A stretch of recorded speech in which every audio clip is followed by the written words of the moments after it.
Hello everybody, welcome to episode 5, Griffith to Echuca. The plan here was to camp at Darlington Point on the Murray River. However, when we drove over the grid and down about 50 metres, we decided this was not going to work. The ruts in the road were that deep and it was really unsafe. We thought we were going to break something, so we quick backed out of there. So we drove on to Griffith and stayed in a caravan park overnight. As luck would have it, we just happened to be there when the Orange Festival was on. It took over 100,000 oranges and grapefruit to make these sculptures.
Today we are driving to Hay, and along the way we stop in and visit the Carrathool Bridge, built back in 1924, which goes over the Murrumbidgee River.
We've made our way to sheer outback in Hay, where we look at the museum and then later on watch a sheep getting shorn.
What the shearers call shearing moccasins.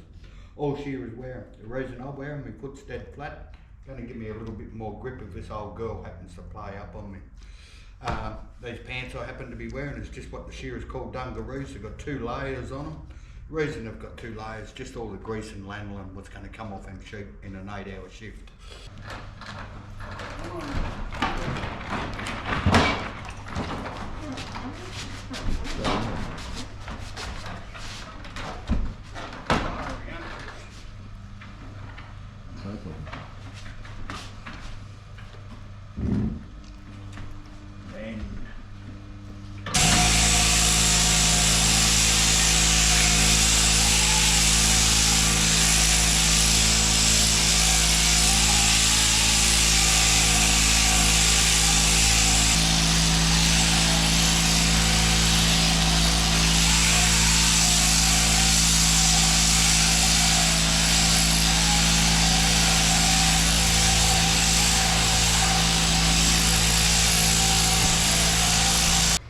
But saying that too, there's a young lady in New Zealand the other day, she broke the world record for a woman shearer in an 8-hour day.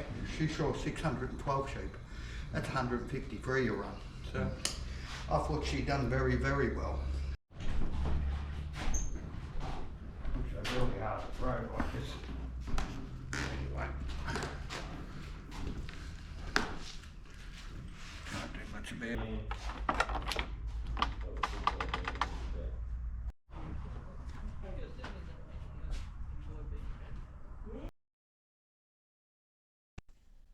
We've had a really interesting time at Shear out back in the museum looking around, and now we're on our way to Deniliquin. This highway has a lot of cattle and trucks. We were lucky enough to come across some vintage cars along the way.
This is the Edward River at Deniliquin. It's where we're staying tonight. Look at the little ducks coming to visit.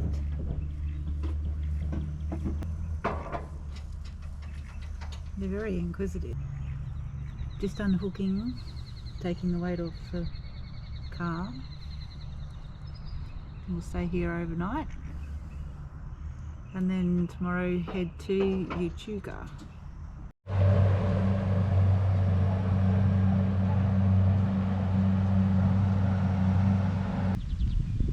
Almost a free camp. We had to pay $6 to the New South Wales National Parks or something or other.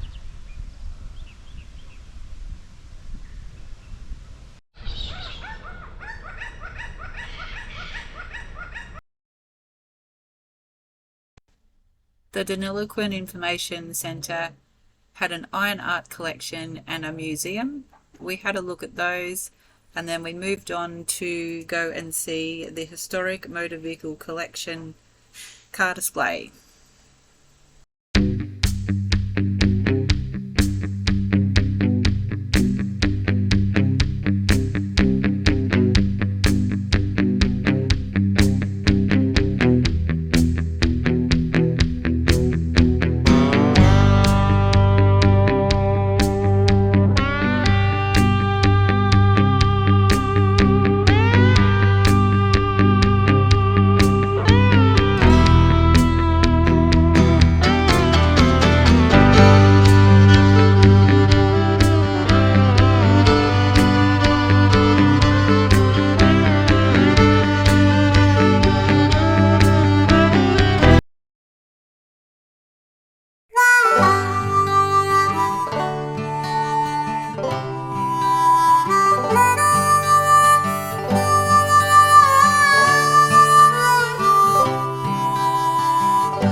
We move on from Deniliquin and travel through to Echuca, where we stay at a Rotary Park donation centre. We stay there for 2 nights and have a look around the port of Echuca and go on a paddle steamer cruise.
We are steaming down the Murray River on the PS Alexander Arbuthnot.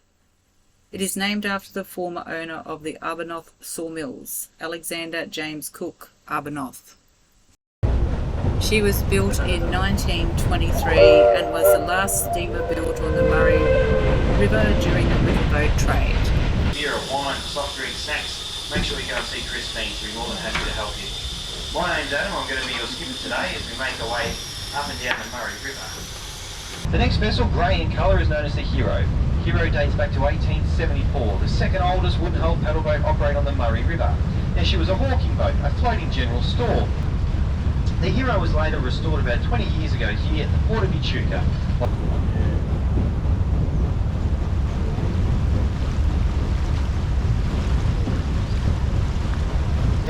Pevensey was built here in Echuca in 1910, used as a barge known as the Mascot. It was destined to be a paddle wheeler, but there was a delay with the steam plant coming from England. In the 1990s, it was transformed to be part of our museum.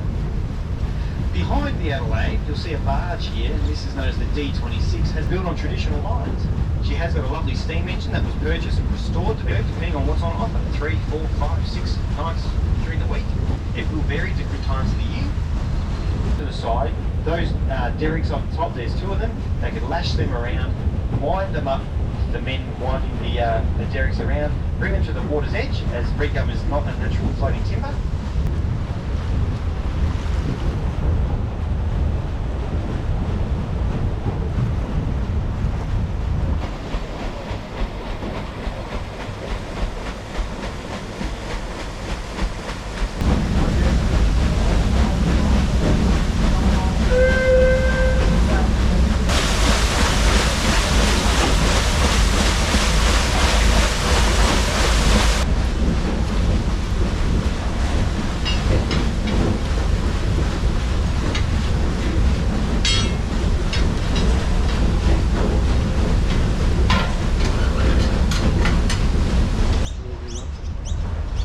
That brings an end to this episode. Hope you've all enjoyed it, and join us next time as we explore Yarrawonga and beyond.